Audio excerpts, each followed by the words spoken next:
on a conclu, il y a déjà 3 ans, une convention entre le commissariat général et le défenseur, et cette convention, elle a pour but, par exemple, de partager nos connaissances, de faire des études ensemble. On a, par exemple, fait une étude sur les attributions de logement, une étude sociologique sur la manière dont les attributions de logement sont faites selon l'origine, et notamment le délai d'attribution d'un logement social suivant l'origine. Nous avons aussi des travaux ensemble sur les plans locaux, les contraintes de ville, etc. Nos délégués sont souvent très présents.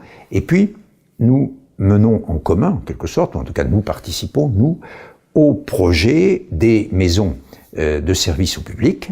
Nous sommes tout à fait engagés dans ce projet. J'ai participé aux premières rencontres. Nos délégués sont très souvent présents dans la MSAP. Simplement, le défenseur des droits a mis en garde depuis le début.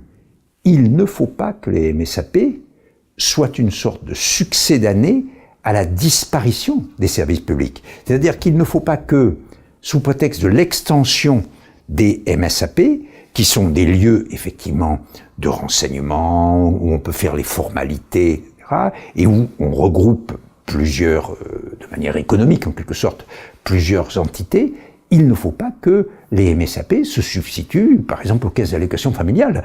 Il faut que les services publics continuent à être présents.